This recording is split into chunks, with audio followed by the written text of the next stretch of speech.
Topic के अंतर्गत हम लोग को क्या पढ़ना है? अल्प प्राण और महाप्राण के बारे में।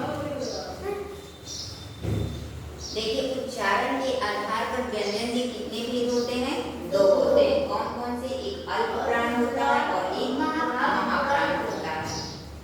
अल्प प्राण, अल्प मतलब कम, ठीक है ना, या छोटा कर सकते हैं, ठीक है ना। ऐसे वर्ण या अक्षर, ध्यान दीजिएगा, एक एक शब्द पे ध्यान दीजिएगा। ऐसे वर्ण या अक्षर जिनके उच्चारण में प्राणवायु, प्राणवायु मतलब समझ रहे हैं? श्वास, ठीक है, हमारे मुंह से क्या होती है? कम मात्रा में निकलती है, उसे हम क्या कहते हैं? अल्प प्राण कहते हैं। या कह सकते हैं ये कि प्रत्येक वर्ग का पहला, तीसरा, पांचवा व्यंजन और अंतःस्थ व्यंजन। अंतःस्थ व्यंजन कौन कौन सा है?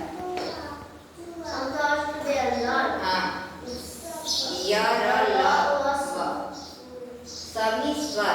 हिंदी में स्वर कितने होते हैं? 11। किसके अंतर्गत आते हैं? अल्प प्राण के अंतर्गत। अब ध्यान दीजिएगा, हम पूरा क ख ग लिख रहे हैं। क ख ग घ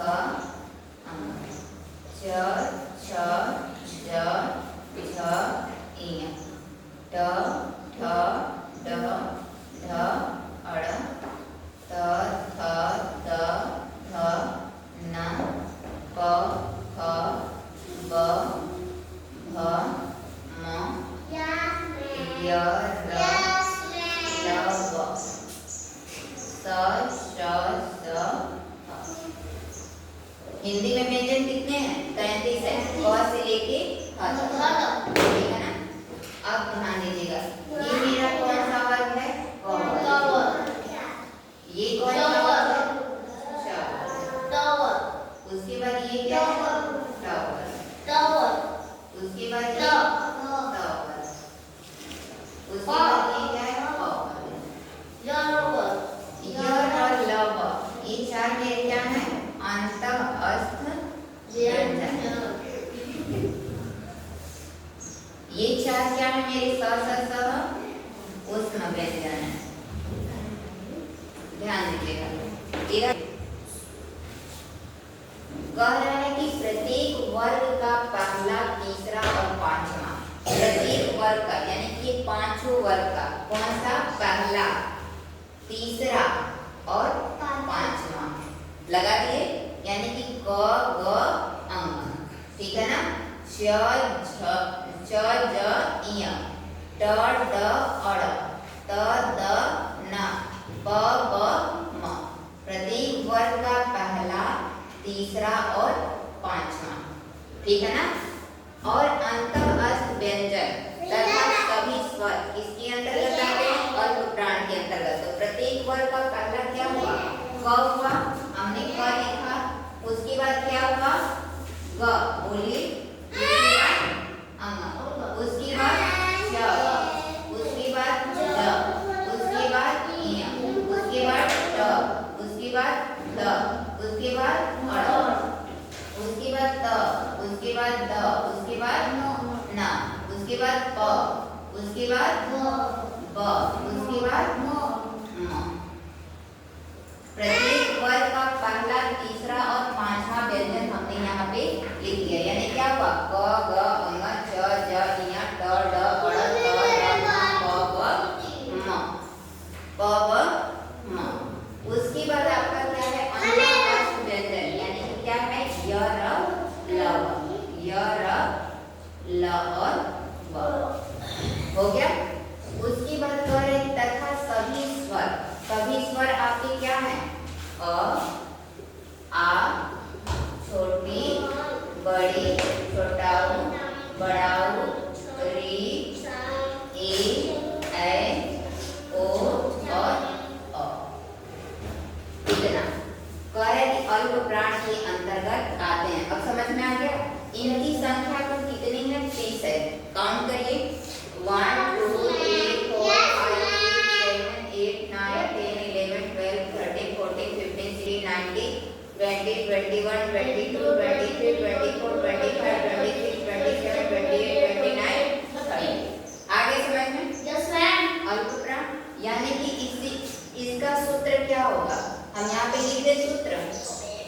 ऊपर। फार्मूला बस ये याद कर लीजिएगा, प्रत्येक वर्ग का पहला यानी कि 1, 3 और 5, 1, 3 और 5, ठीक है ना, प्लस क्या अंतःअर्थ व्यंजन, अंतःअर्थ व्यंजन प्लस सभी स्वर, सभी स्वर। आगे समझ में? अब ध्यान दीजिएगा, महाप्राण क्या होता है? महा मतलब अधिक या बड़ा, ठीक है ना। जिन वर्णों का उच्चारण में प्राण वायु अधिक मात्रा में निकलती है मुख से, ठीक है ना, उसे हम क्या कहते हैं? महाप्राण। या कह सकते हैं कि प्रत्येक वर्ग का दूसरा, यानी कि प्रत्येक वर्ग का दूसरा क्या हो गया? ख। और चौथा व्यंजन, चौथा क्या है? ख, ठीक है ना। तथा ऊष्म व्यंजन महाप्राण के अंतर्गत आते हैं। तो ध्यान दीजिए, दूसरा क्या है सब में? ख, छ, ठ, छ, फ, ये हुआ। चौथा क्या हुआ सब में? ये हुआ। लिख दें इसको, ध्यान दीजिए, ख, उसके बाद घ, छ, झ, ठ, ध, थ, ध, फ और फ। लिख दिया हमने? समझ में आ रहा है? प्रत्येक वर्ग का दूसरा और चौथा, उसके बाद प्लस ऊष्म व्यंजन। ऊष्म व्यंजन में कितने हैं? 4 हैं। कौन कौन से? श, स, और फ। आगे समझ में? कितने हुए? 1, 2, 3, 4, 5, 6, 7, 8, 9, 10, 11, 12, 13, 14। ये सभी क्या आते हैं? महाप्राण के अंतर्गत आते हैं। क्लियर हो गया इतना? सबको समझ में आ गया? अब इसके बाद देखिए, हम लोग के सिलेबस में बस इतना ही था। ये आप लोग के सिलेबस में नहीं है, लेकिन फिर भी इसको एक बार ध्यान दे लेते हैं, ठीक है ना। अघोष और सघोष। अघोष क्या है? ऐसा वर्ण जिसका उच्चारण करते समय स्वतंत्र में कोई कंपन ना हो, ठीक है ना। तो ऐसे वर्ण क्या आते हैं? अघोष के अंतर्गत आते हैं। ध्यान दीजिएगा, प्रत्येक वर्ग का पहला दूसरा व्यंजन तथा स, स, व क्या आता है? अघोष के अंतर्गत आता है। इसी में देखिए, प्रत्येक वर्ग का पहला, फिर से लिख दें, क, ख, ग, अंगा, च, छ, ज, झ, ञ, ट, ठ, ड, ढ, अड़, त, थ, द, ध, न, प, फ, ब, भ, म, य, र, ल, व, श, स, श, फ। प्रत्येक वर्ग, ये क्या है? क वर्ग है, ये क्या है? च वर्ग है, ये क्या है? ट वर्ग, त वर्ग, और ये व। कह रहे कि प्रत्येक वर्ग का पहला, पहला क्या हुआ? क, पहला दूसरा व्यंजन, पहला और दूसरा, यानी कि ये वाली लाइन और पहला ये लाइन, तथा स, बस ये किसके अंतर्गत आते हैं? अघोष के अंतर्गत आते हैं। लिख लीजिए, ख, ख, ग, घ, च, छ, ट, ठ, द, थ, प और फ। और क्या आते हैं? श, स, तीनों स किसके अंतर्गत आते हैं? अघोष के अंतर्गत। इनकी संख्या तो कितनी है? 13। 1, 2, 3, 4, 5, 6, 7, 8, 9, 10, 11, 12। इतना है समझ में? अब इसके अतिरिक्त जो बचे, ध्यान दीजिएगा, ऐसे वर्ण प्रत्येक वर्ग का तीसरा, चौथा और पांचवा, यानी कि ये वाला तीसरा, चौथा और पांचवा, ठीक है। इसमें क्या है? तीसरा, चौथा, पांचवा, तीसरा, चौथा, पांचवा, तीसरा, चौथा, पांचवा, तीसरा, चौथा, पांचवा। उसके बाद अंतःअर्थ व्यंजन मेरे क्या है? य, र, ल। उसके बाद इसमें का जो ख बचा, ये और सभी स्वर किसके अंतर्गत आते हैं? सघोष के अंतर्गत आते हैं।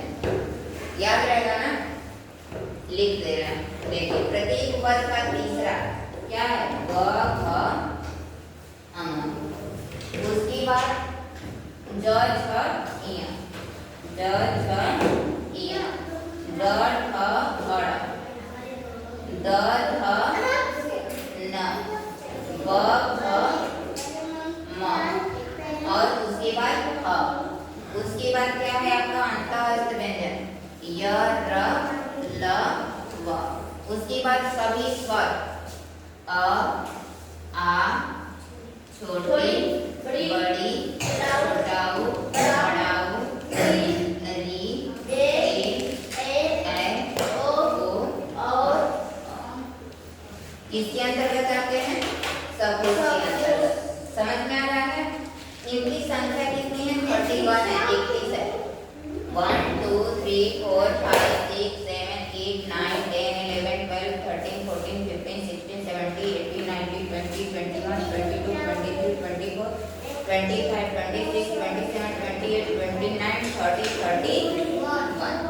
याद रहेगा, समझ में आ गया सबको। तो जब भी पूछा जाएगा कि देखना कि सपोज में कौन कौन से वर्ण आते हैं, तो आप क्या बताएंगे, प्रत्येक वर्ग का तीसरा चौथा और पांचवा अक्षर, उसके बाद मेरा अंतःस्थ व्यंजन, उसके बाद ह और सभी स्वर इसके अंतर्गत आते हैं, सपोज के अंतर्गत आते हैं। फार्मूला भी लिखते हैं, ध्यान दीजिएगा, गुजरात लीजिए फार्मूला। क्या, प्रत्येक वर्ग का तीसरा चौथा पांचवा, तीसरा चौथा पांचवा प्लस अंतःस्थ व्यंजन